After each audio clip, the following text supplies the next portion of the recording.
you think of Five Nights at Freddy's fan games, one of the first ones you probably think of is Five Nights at Candy's.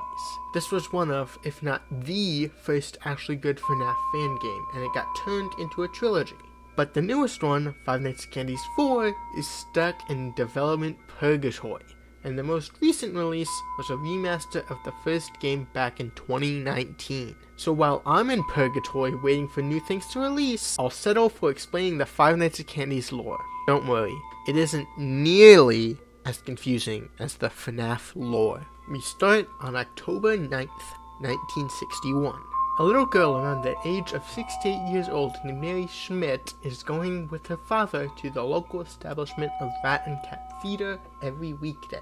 Each day she plays hide and seek with either the rat or the cat. However, on Friday, October 12th, the place is packed due to the theater having a surprise show. As such, the rat plays hide and seek with a huge group of kids instead of just Mary, and all of Mary's usual hiding spots are taken up by the other kids who refuse to share their hiding spot. Because all of the kids were selfish and refused to share their hiding spots, it sets everything else that happens into motion. Mary decides to hide in the locker in the employees area, and the rat is about to find her, but just before they do, one of the actors named Vinny, who's a puppeteer, shows up and starts complaining that the actor that plays the rat showed up drunk. Vinny tries to forcefully take the costume off the actor, and the actor starts choking Vinny. In response, Vinny shoves the rat and accidentally kills him because he falls backwards and his neck lands on the sharp edge of a table. The cat walks in, sees what happened, and knows it was a simple mistake, and tries to convince Vinny that they need to tell the truth to the police. But, as the cat is calling the police, Vinny chokes and kills the cat, and makes up a story to tell the police.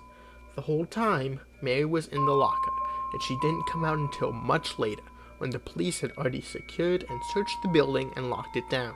She leaves, and the police don't even think that she could have seen anything, and instead just have her reunite with her father and leave it at that. Soon, Mary forgets most of these memories, but is still scared, specifically of the characters Rat and Cat, even though she doesn't know exactly why. All she remembers is an incident happening involving these characters. While this is happening, the puppeteer becomes a movie star, and a company called Rowboatics Corp opens a factory on St. Antonio's Road 27, which specializes in making wired animatronics. The owner of Rat and Cat Theater pays for animatronic versions of Rat and Cat to replace the dead actors, and reopens on November 19th, 1962. However, the animatronics are possessed by the dead Rat and Cat actors, although no one knows this. When going to one of the shows with Mary's brother gets too close to the rat animatronic and gets hurt seriously enough for it to be traumatic, but not seriously enough to prevent a full recovery. This reignites Mary's fear for the Rat and Cat characters, and she starts having nightmares about them. She starts seeing a therapist and starts fighting off her nightmares while she recovers her memories of the incident. She also gets help from the origami cat, which is the last memory she has of her mother, as they made it together before her mother passed away of unknown causes sometime before 1961. Once she recovers her memories, Mary no longer has nightmares about the Rat and Cat, but instead she has nightmares of Vinny, as she fears he might try and get revenge for revealing what he did. However, she fends him off in nightmares, and Vinny eventually either gets tried and executed or decides living is for losers, letting Mary finally live without fear by June 14th, 1963. With the incident that happened during 1961 and it being revealed by Mary in 1962 that one of the actors, in this case Vinny, was responsible for it, it is likely that the Rat and Cat Theater was largely unsuccessful due to the bad PR. And on June 13th, 1964, they decided to rebrand and ordered 2 new animatronics. The first is Blank, an animatronic meant for kids to draw on, and the second is Candy, which was the originally planned name for the cat before the incident canceled the show that was going to reveal the Rat and Cat's names. In order to not have this new animatronic be too similar to the old cat animatronic, it was made blue. While the rat's name has never been revealed, if it follows the same naming scheme as Candy's, that being it needs to start with the same letter of the species it is based on, and also follows the naming scheme of Rat and Cat in that it needs to rhyme, the only reasonable name I can think of for the rat is Randy. although that is all just speculation. Maybe the rat's name doesn't follow any rules or naming schemes. We simply don't know. On the night before the new animatronics are ordered, 2 kids go into the factory and are found dead in the factory the next morning, and go on to possess the 2 new animatronics. The company closes down the Rat and Cat Theater, puts the Rat and Cat animatronics in the factory for storage, rebrands itself as CTC Entertainment, and opens up a new restaurant called Candy's Burgers and Fries. The restaurant is largely successful until the Candy animatronic attacks an adult that is mad at their kid in 1987. The animatronic was being led by Shadow Candy, who is apparently the visualization of the spirit of the cat actor. Mary Schmidt, who is now an adult, goes to the FNAC 2 pizzeria in 1987 and sees the puppet, which reminds her of Vinny.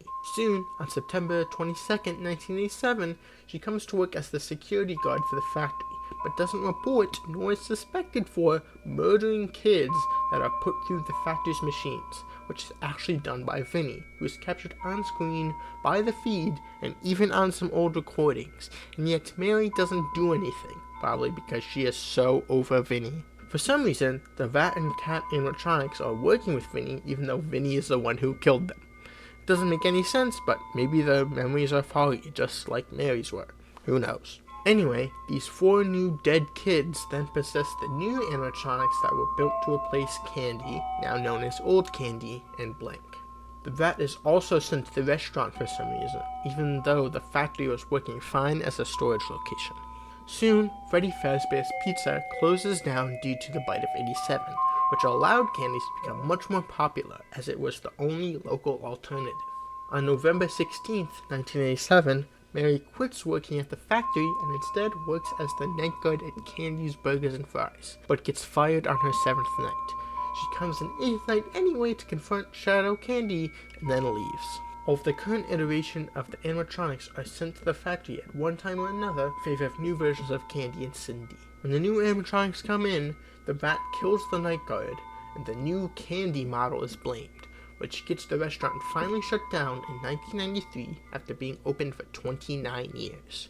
Finally, in August 2007, a 17-year-old girl named Marylin Schmidt, who is presumably Mary's daughter, loses a bet and has to spend 5 nights in the abandoned factory.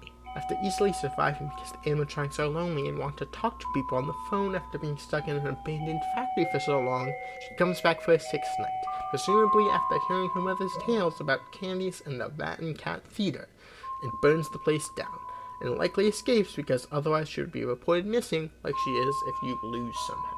This finally ends the Candy legacy after over 30 years. And that's the lore of Five Nights at Candy's, at least until the new game comes out. And while there are a few details that are questionable, it's way better than the FNAF lore in my opinion, because it's not a complete mess. Anyways, thanks for watching, like and subscribe.